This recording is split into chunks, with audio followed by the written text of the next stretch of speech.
Okay. But anyway, Kayla just watched this week the 4th episode of season 1, Cripples, Bastards, and Broken Things. And Kayla, what was your overall impression? I'm really liking Jon Snow, and we were introduced to a new character, Samwell Tarly, who I kind of love. Really? He's Why? just like this big, gentle giant. I kind of feel bad for him. Right. Jon Snow's taken him under his wing, is his friend, looks out for him. I like their relationship so far. Good. I'm glad you like him. I gotta say, when I first met him, I didn't like him very much. I just Really? thought he's just kind of useless. Oh, I think he's sweet. He is sweet, but it's just like he couldn't. Like he's not. He's in like a fighting organization, and he can't fight. And he's Well, I think manning he's a giant there wall. He's not afraid of by heights. choice. He is not there by choice. You're completely right. Yeah, it kind of sounds like he has a bad relationship with his father. Terrible basically relationship with run his away. father, which I will spoil. You will meet eventually. Okay. His terrible father. I do. I really like him. I like that Daenerys, her role's kind of changed, where she's now kind of showing her brother who's boss. Right, saying I'm like, over there. I'm pregnant with this guy's son. I am Khaleesi. Like, you will obey me, or you will lose your hands. Right? And you get the idea that I think before it was reversed with them. Like, you used to be the dominant one, but now that she's out here and, I don't know, she's a married lady now. She's finding her voice. She's finding herself. Yeah. She is the subject of the Katy Perry song Roar, basically, is what's happening. It's Good fun. point, yes. Okay. Out of that last scene between her and Jorah Mormont, you got a bigger load of tonight. The guy with the beard who you thought had a crush on her last time. Yeah. I don't know. I still think their dynamic's a little weird. Okay. I feel like he looks out for her, but Yeah, he definitely likes her. Yes. Has her best interest at heart. I think that's going to get weird eventually. It may well get weird. Again, you'll just have to find out. And that last conversation they had together, though, I think she said her brother Viserys is never going to succeed at taking them to Westeros. He couldn't, even if he had the army to work with. Like, is she giving up on him? I think that's going to get to that point. Yes. I don't think we're there yet, but I think he's someone she can definitely drop Gotcha. in the future. So we'll watch, see what happens. We have a question? Sorry for spoilers here, Kayla, but Kristen wants to know, since you brought up Jon and Sam, she likes their relationship. Will they meet again? Will Jon and Sam meet again? I think it would be a good narrative decision because, they've been friends for a long time. They're separated by distance now. But Sam's so far away. It took him a whole season to get down from the Wall to Old Town. And they only have so many episodes left. I mean, if I were a writer, I'd want them to meet again, but it'll be tricky to do, like, from a logical standpoint. And he'll still do something at the Citadel, right? I hope so, because that'd be a nice reunion to see. But I'm not sure we'll have the time. You also have to wait to see what we're talking about. Can't wait. Exactly. But I'm glad you like Sam, because he'll stick around for a while. And, Daenerys and Viserys mixing things up. She just hit him full in the face with that little brooch thing. Oh, yeah. Yeah. And she said, if you ever strike me again, you'll lose your hands. That's Something pretty like good. that. Again, Katy Perry's Roar is basically what's happening. All right, let's go on to, I think the meat of the episode was probably in King's Landing, where a bunch of twisty, turny things were happening. Yes. So are you getting who Jon Arryn was? No. Okay. I mean, honestly, I don't blame you. It kind of went over my head at first, Ned too. is trying to get to the bottom of, correct? Right. So Jon Arryn is, in the very first episode, they were at Jon Arryn's funeral, like Cersei and Jaime were. Okay. He's the former Hand of the King.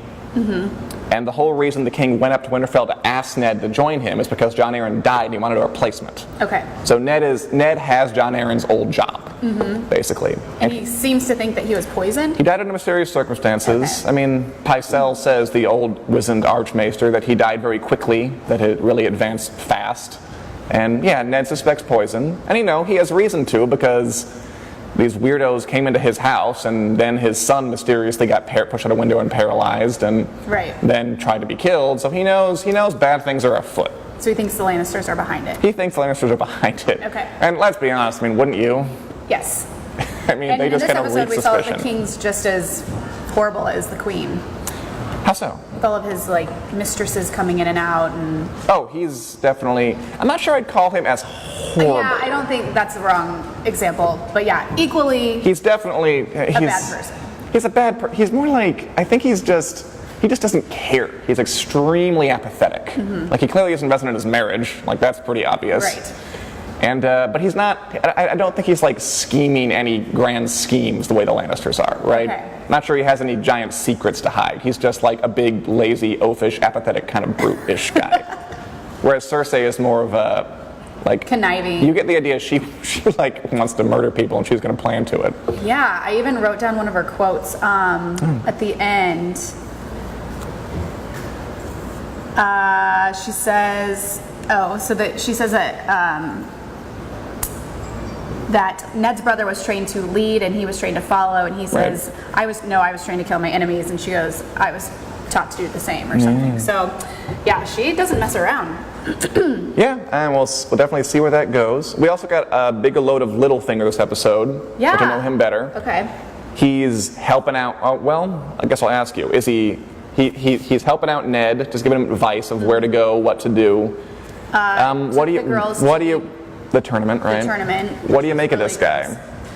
I can't tell yet. I feel like I don't think he's trustworthy, but I feel like he's trying to get in with the family, right? Develop a friendship, form some sort of trust, but I don't trust him. Well, the reason he's said he was doing this because he really liked Catelyn Stark, like back in his youth, right. And he promised her he would help out. Mm-hmm. But he does seem kind of skeevy, doesn't he? It's kind of hard to avoid. Yeah, he just the mustache and the whole look. Oh, we also met. Yeah, that mustache does no favors. No. Isn't it a little forked beard too? Like Yeah. Satan wears that beard. Why should wear that beard? We also met Gendry. Ned went to visit the armorer, and Gendry just is kind of. We discussed him last week, I think. Yes. I'm assuming armorer's apprentice, and he's Robert Baratheon's bastard son, the king's bastard son. So the plot's thickening. What do you think of that? I guess, are you surprised that Robert would have a bastard son? No, it didn't surprise me. No, it doesn't really, does it? No. I mean, he's, having sex with 18 women while the bodyguard watches him. Bound to happen eventually. He did seem surprised, and he knew when he went up and asked him, and was kind of getting his background. I think he looked in his eyes. Like the blacksmith, right? Sort of. The blacksmith, the blacksmith apprentice dude, Okay. like that dude. So we'll see where that goes. And that was an interesting little tidbit. A little tidbit. Anything in King's Landing you want to hit? Because a bunch happened. Oh, how about Sansa's experiences? I know she was talking with Littlefinger, and he was telling her the story of the Hound and how the his Mountain. face burned. Yeah. And she promised not to say anything, and he threatened her, like, oh, well, if you do. I mean, what is wrong with him, right? Yeah. Why were you telling this child this? After they just watched a man die in front of them, Right. blood spewing out of his throat. Notably, and that guy who died was Jon Arryn's squire. Okay. So it's all connected. Gotcha. Yeah, but it did. Tyrion Lannister, we haven't talked on him yet. One last bit. How about anything on Arya? Oh, Arya. So she's still pretty much, I like her. She's like, Little tomboy. yeah, a little tomboy, kind of going against the grain, wants to be her own person. Also, Katy Perry's roar. I know Ned was trying to talk her into like, oh, you can marry this guy and your sons will be knights and blah, blah, blah. And she's like, yeah, it's not for me. It's like Thanks, but no thanks. you and Kobe Bryant are fans of Arya. We should start a club. Tweet him, see if he responds. Maybe I will. And finally, Tyrion Lannister in this episode. He stopped by Winterfell at first, and he did not get a terribly warm welcome. No. Because he went to go see Bran, correct? Yeah, I think he stopped there because he can stay Asked there him on the how way he to was King's feeling. Landing. But he wanted to help him with some sort of contraption so he could ride horses. Right. Since he wouldn't have the use of his legs, was really nice, chummy. And then we see him at the end But then why does Rob cuss him out at the beginning? It's all cold to him. because he thinks he's behind it. Because Right, they all do. when his family was there, that's what he associates That kind of with sucks, it. right? Because it's he's a Lannister, but he's kind of a nice Lannister, but he's guilty by association a lot of the time. And he keeps asking him if he remembers what happened, and Right. Bran doesn't. I wish he would just remember. Right. I hope he does. I hope he does.